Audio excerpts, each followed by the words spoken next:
दङ जेबो खालामनो हाया सानसे साननै नाम मोनगोन आरो खारनायनि नामाव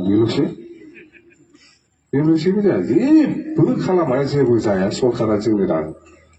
100 बार बुंबाय थागोन आङो जेबो होलाय हाया मिथिबाय जेबो होलाय हाया गभर्नमेन्टआ जोंनो बानायो आं बिराद मोजां जा खामानि मावनांगौ दं मोजांसो सोरबा सोरबा थांलाबायनायफ्रा नङा होमबा सासे ओरैनो आख' फिख' मा खालामबाय थादों फालाय मा खालामनो नागिरदों फालाय मा हागोन सानदोंलै नंखायो आं मा खालामहागोन सानदों मावो जेरावखि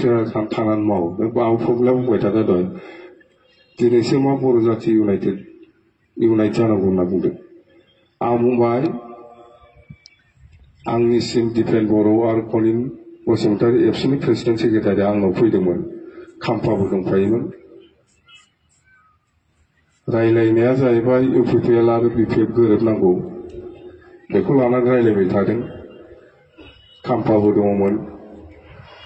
दिपेन बर' आबसुनि प्रेसिडेन्ट कनिन बसुमतारी आबसुनि जेनेरेल सेक्रेटारि आंखौ लोगो हमफैदों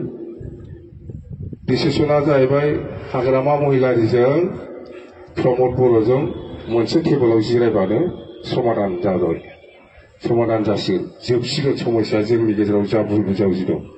ओमफ्राय आंनाव कनसेन्ट लाफैदों नालाय आं बुंबाय आंहा जेबो आपत्ति गैया आङो फ्रि आं रायलायगोन होननानै खोन्थाहरदों दिपेन बर' दं कनिन बसुमतारी दं खाम्फा दं आंनाव फैदों जे नों जिरायगोन ना जिराया प्रमद बर'जों रायलायगोन ना रायलाया होननानै आंथ' रायलायो मानो रायलायजागोन जोंनि गेजेराव ज' जानो आंहा जेबो आपत्ति गैयालै दे माला रायलायनो खोन्थाबानो जाबाय बिसोर होनना बुंदां आंखौ रायलायनो फैनो ना मानो गावसोर खारबाय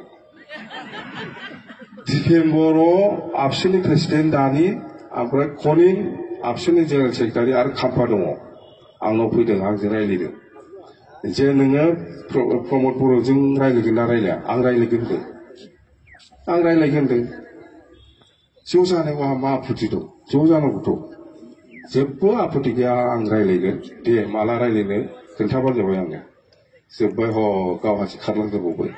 मा जाखो बेलाय मा ज' जानाय जाखो बेयो बेखौ ज' जानाय होनो गावसो मानो खारखो मानो खारनांगौ बेलाय दिनैसिमबो जायाखै बेवहायनो दङ बेवहायनो थाबथानानै दं दिनैसिमबो बे रायलायनाया जायाखै बे खारामोनब्ला आं खोन्थायामोन खिन्थु अपेन खालामबाय आं दिनै मिथिबाय दिनैनि आबसुनि प्रेसिडेन्ट दिपेन बर' आरो आबसुनि जेनेरेल सेक्रेटारि कनिन बसुमतारी आरो खाम्फा आंनाव फैदों रायलायदों आंनाव कनसेन्ट लाफैदों नों रायलायगोन ना रायलाया रायलायगोन दा आंथ' रायलायगोन मानो रायलाया बर' जाथिया इउनाइट जानायाव आंहा मा आपत्ति थानांगौ लेंबोदो गाव लेंबोदोंना दाना गावसो लेंनानै लाना थांजादों मा जाखो बेनोथ' मानसिफ्रा बहुदानो मिथियामोन खुला खालामबाय आं दिनै गाव खारनायखायसो खुला खालामदों आं माबा खालामामोन आं दोनखुमाबाय थागौमोन मिथिबाय जाबायथ' क्लियार दा जोंना बेनो खिन्थु आं स्पष्ट बुंबाय गभर्नमेन्टआ जों दागोनलै गभर्नमेन्टआ जों दागोन गभर्नमेन्टखौ आरो जों खामानि मावगोन गोबां खामानि मावनांगौ दं जों मावलांगोन कमिटमेन्ट होनाय दङ रायजोफोरनो आरो बिटिसिखौ साबसिननिफ्राय साबसिन खालामनो नाजानाया जोंनि थांखि बे हिसाबै जों खामानि मावलांगोन